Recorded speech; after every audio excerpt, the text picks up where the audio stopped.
Hello students, welcome to the साबडी institute. This is Syed Mohammad Alam Nawaz और आज हम आपके लिए शुरू करने जा रहे हैं। देखिए, क्लास 10th में एक चैप्टर है मेटल्स और नॉन मेटल्स। तो हमने एक सीरीज़ बनाई है जिसमें हम इस चैप्टर्स को पार्ट्स में पढ़ेंगे।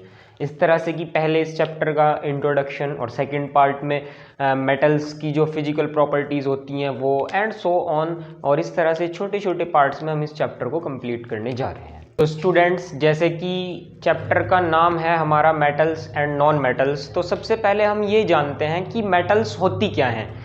देखिए स्टूडेंट्स, मेटल्स को लेकर अलग अलग साइंटिस्ट ने अलग अलग बात की है। तो सबसे शुरू में मेटल्स के बारे में ये कहा गया कि जो मेटल्स होती हैं वो ऐसे एटम्स से मिलके बनती हैं जिनके आउटर मोस्ट ऑर्बिट में मिनिमम नंबर ऑफ इलेक्ट्रॉन्स होते हैं। तो इस डेफिनेशन को देखते हुए लोगों ने कुछ खास आइडिया नहीं लगाया मेटल्स के बारे में।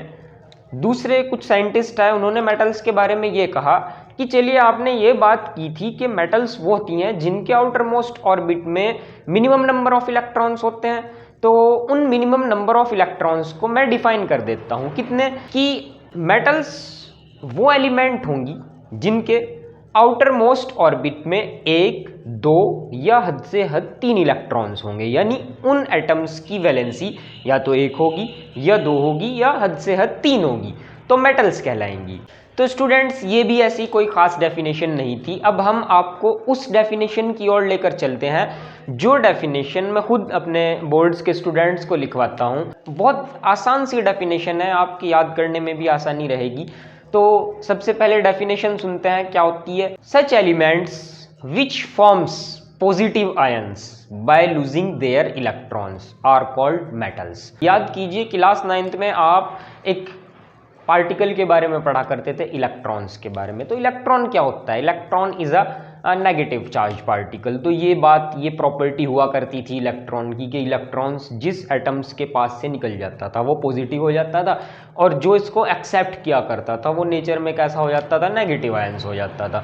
तो उसके ऊपर माइनस का चार्ज आ जाता था और दूसरे जिससे निकलता था उसके ऊपर प्लस का चार्ज रहता था, और जीरो चार्ज वाले न्यूट्रल होते थे। तो यहाँ से हम मेटल को डिफाइन करेंगे कि मेटल्स वो एलिमेंट्स होते हैं, metals are such element which forms positive ions by losing their electrons. देखिए स्टूडेंट्स, सोडियम क्या होता है? Na11, यानी इसका एटॉमिक नंबर कितना होता है? 11। तो अगर हम इसके इलेक्ट्रॉनिक कॉन्फ़िगरेशन की बात करें, क्लास 9th में हम इसका इलेक्ट्रॉनिक कॉन्फ़िगरेशन ऐसे किया करते थे 2, 8, 1।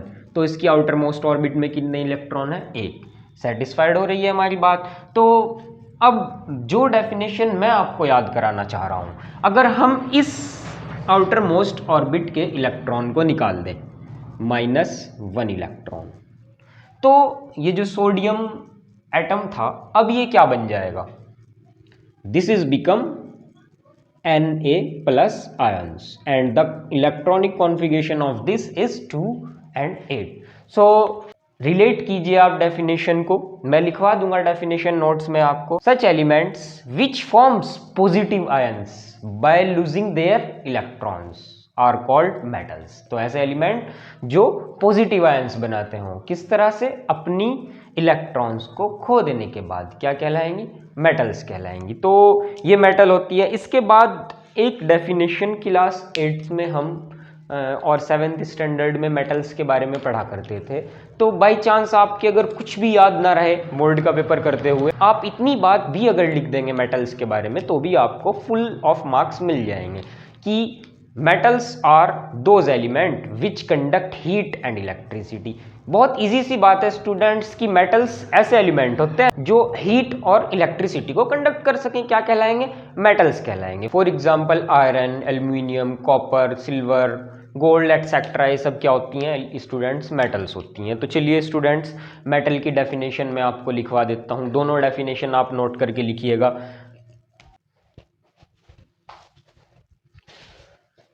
तो स्टूडेंट्स देखिए, डेफिनेशन को रिलेट कीजिएगा आप, इंशाल्लाह बहुत आसानी से याद होगी। Such element which forms positive ions by losing their electrons are called metals. तो देखिए ये हमारे पास एलिमेंट था जिसने अपना इलेक्ट्रॉन खो दिया है और खोने के बाद क्या बनाया है, पॉजिटिव आयन बनाया है। जब इलेक्ट्रॉन किसी के पास से निकलेगा तो जाहिर सी बात है उस पर प्लस का चार्ज आएगा। तो ये डेफिनेशन बड़ी इजीली आप लिख सकते हैं। For example sodium is a metal. अब दूसरी डेफिनेशन की अगर हम बात करें स्टूडेंट्स, यहाँ पे अगर आपके ये डेफिनेशन भी याद ना रहे तो आप इतना भी लिख के आ सकते हैं कि such element which conduct heat and electricity are called metals, की वो एलिमेंट जो हीट और इलेक्ट्रिसिटी को कंडक्ट कर सकते हैं क्या कहलाएंगे, मेटल्स। फॉर एग्जांपल आयरन जिसका सिंबल Fe होता है, एल्यूमिनियम जिसको हम Al से रिप्रेजेंट करते हैं, copper Cu, silver Ag, gold Au, और इस तरह के बहुत सारे एलिमेंट्स आपके पास हो सकते हैं। तो ये क्या करते हैं, हीट और इलेक्ट्रिसिटी को कंडक्ट करते हैं। स्टूडेंट्स यहाँ पे एक ध्यान देने वाली बात ये है कि जो वर्ड हीट और इलेक्ट्रिसिटी था मैंने इसको हाईलाइट किया है। अगर मैं कुछ देखिए बेसिक पॉइंट्स होते हैं, सबको ये चीज़ें मालूम नहीं होती हैं। मैंने भी बोर्ड की कॉपीज़ चेक की हैं, तो जो इंटेलिजेंट स्टूडेंट होते हैं वो टीचर को अपनी जिस बात की ओर अट्रैक्ट करना चाहते हैं उसको अंडरलाइन किया करते हैं। तो आप भी किसी भी पैराग्राफ में इंग्लिश पढ़ रहे हो, SST, साइंस वगैरह, मैथमेटिक्स कुछ भी आप पढ़ रहे हो, तो जो मेन पॉइंट्स होते हैं उनको हमेशा हाईलाइट करके लिखें बोर्ड के पेपर में। तो ऐसे ही हमने किया है, देख लीजिए, सच element which conduct heat and electricity. इस सेंटेंस के अंदर हमारी हीट और इलेक्ट्रिसिटी पे मेन बात चल रही थी, क्योंकि मेटल्स होती वो हैं जो हीट और इलेक्ट्रिसिटी को कंडक्ट करते हैं। तो हमने इन दोनों वर्ड्स को क्या किया है, हाईलाइट कर दिया है, आर कॉल्ड मेटल्स। तो बड़ी इजीली आप ऐसा कर सकते हैं और इससे आपकी जो राइटिंग होगी उसमें इम्प्रूवमेंट मिलेगा और क्वेश्चन आंसर जब चेक होंगे इस बात से आपकी कॉपी का एक अलग इंप्रेशन जाएगा स्टूडेंट्स। तो इतना मेटल्स के बारे में आपने पढ़ा, उम्मीद है कि आपको मेटल्स के बारे में ये बात समझ में आई होगी। तो इंट्रोडक्शन का हमारा एक पार्ट यहाँ तक स्टूडेंट्स ख़त्म होता है। साबरी इंस्टीट्यूट को लाइक एंड फॉलो ज़रूर कीजिए। इंस्टाग्राम पे भी आप हमें फॉलो कर सकते हैं और यूट्यूब पे भी आप ज़रूर जो है साबरी इंस्टीट्यूट से कनेक्टेड रहिए। इसके बाद पार्ट नंबर 2 में हम फिजिकल प्रॉपर्टीज़ जो है मेटल्स की वो पढ़ेंगे। बड़ी इंपॉर्टेंट होती हैं फिजिकल प्रॉपर्टीज़